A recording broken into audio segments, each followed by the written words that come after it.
Tenants and their advocates say housing providers are too often taking people to court rather than providing the support they need to make rent. That includes help signing up for benefits, financial literacy, and payment plans. City officials say this is just the first step in holding providers accountable and preventing unnecessary evictions. WNYC's Karen Yee reporting. Karen will tell us more on The Brian Lehrer Show later this morning.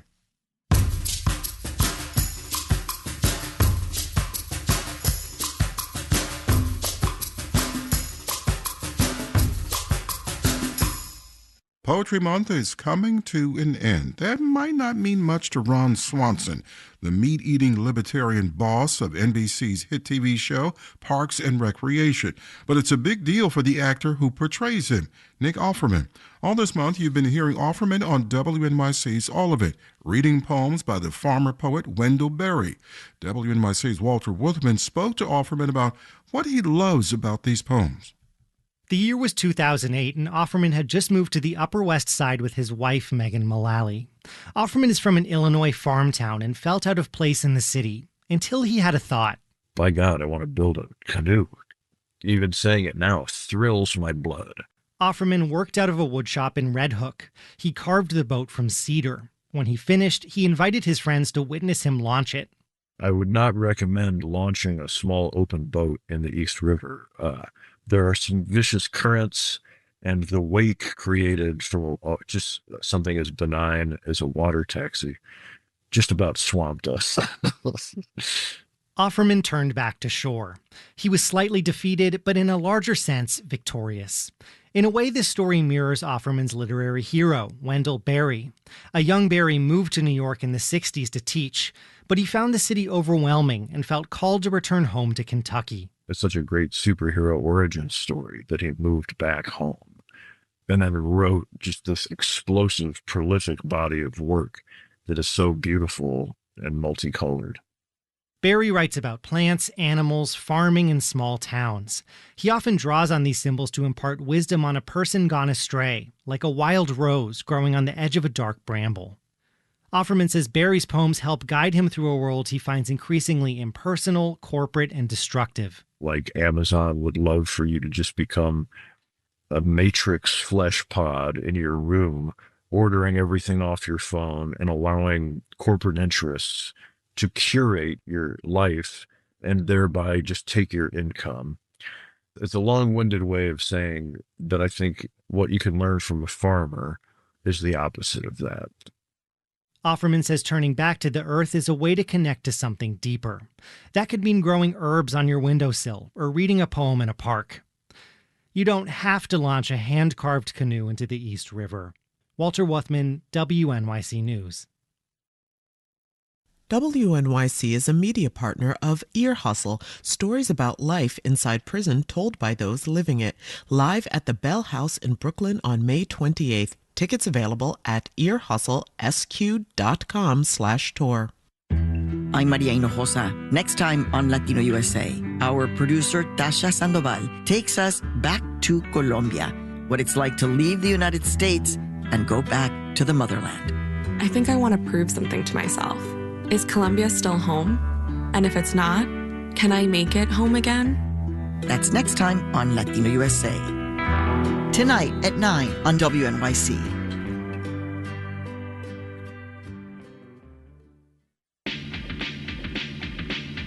On the next All of It, a day of big performers. Rocky Horror is back on Broadway in all its campy glory. We'll be joined by cast members Rachel Dratch, Amber Gray, Michaela J. Rodriguez, and Stephanie Hsu, along with director Sam Pinkelton. Plus, Adrian Brody will be here to talk about his Broadway debut, In Fear of 13. I'm Allison Stewart. Join us for All of It, weekdays at noon on WNYC. It is 6:51, and you're listening to Morning Edition on WNYC in New York.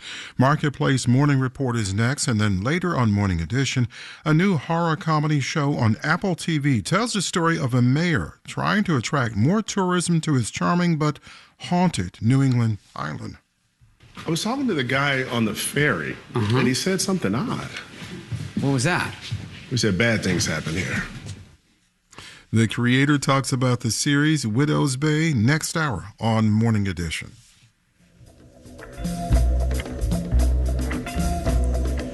We're at 50 degrees with some clouds now. Slim chances of late morning and mid-afternoon showers. Clouds, mid-60s and gusty this afternoon. Alternate side parking in the meters are in effect. It's 6:52.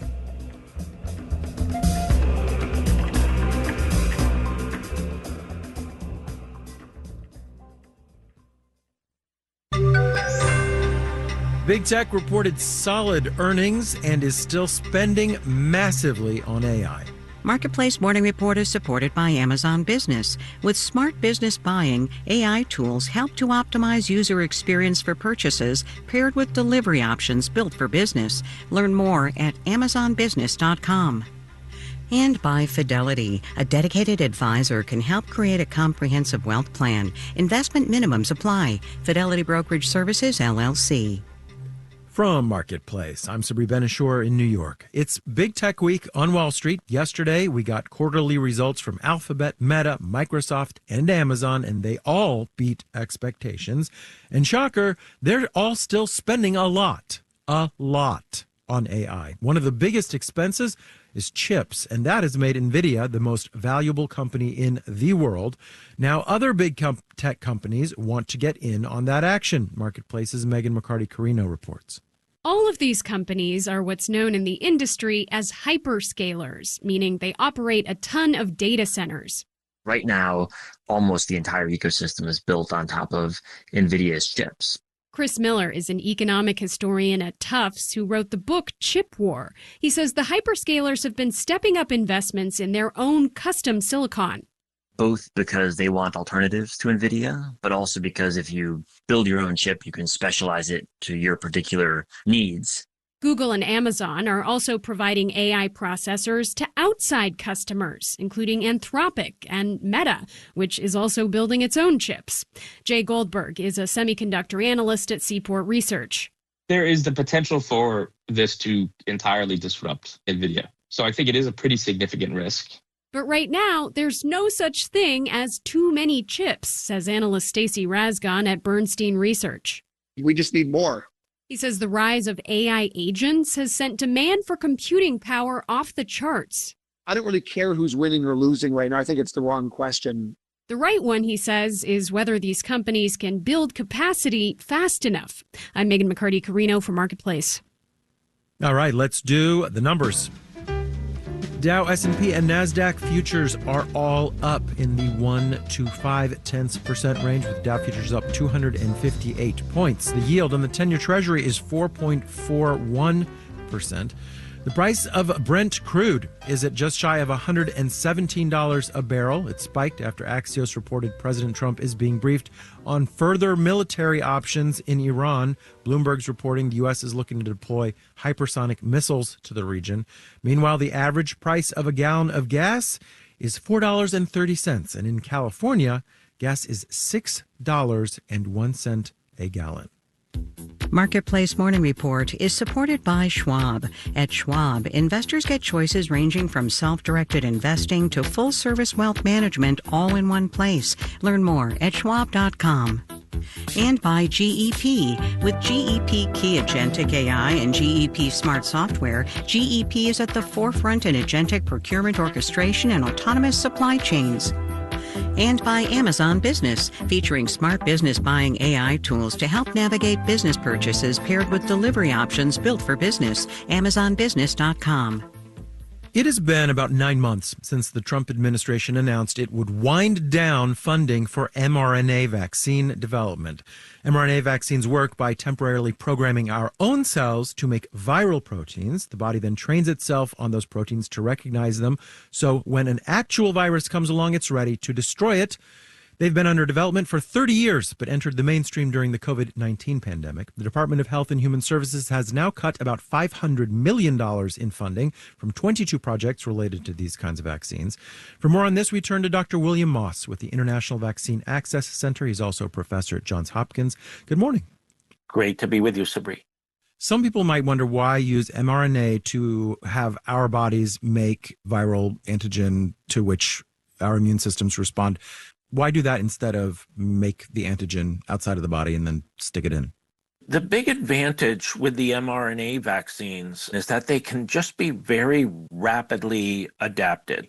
We can make changes to the genetic code in the messenger RNA and really develop a new vaccine very quickly. It's really that flexibility and speed that is an advantage, particularly for emerging infectious diseases, pandemic viruses, where we really want to get our vaccines out very quickly. HHS Secretary Robert F. Kennedy Jr. said last year he was terminating 22 mRNA vaccine development investments because the data show these vaccines fail to protect effectively against upper respiratory infections like COVID and flu. Is that true? I think it's a misrepresentation of the success that we had with mRNA vaccines for COVID. It is true that people can get these vaccines and get infected again, but what they're really being protected against is severe disease, hospitalization, deaths, and that was so important.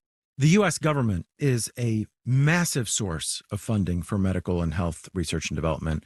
What happens to mRNA research if it gets cut out of that multi-billion-dollar pie? I think that's going to be very tragic for the United States. Other countries are kind of stepping up and they can get ahead of us on this technology. This is really a transformative technology and is going to be the way of the future, particularly for developing vaccines against emerging infectious diseases, pandemic influenza viruses, as well as for treating cancers. I mean, ultimately, the consequence of having yet another cutting-edge industry leave the U.S. seems that it's one more thing that we'll be dependent on someone else for.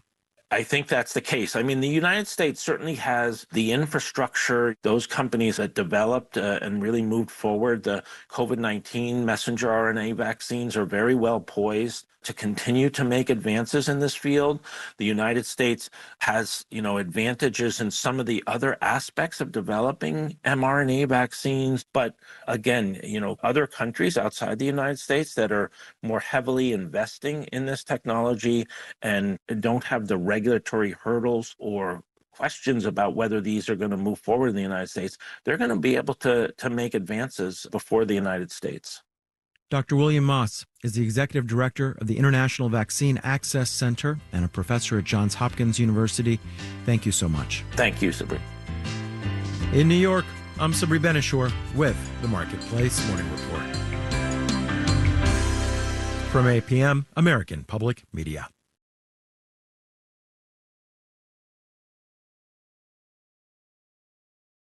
Wow, what a beautiful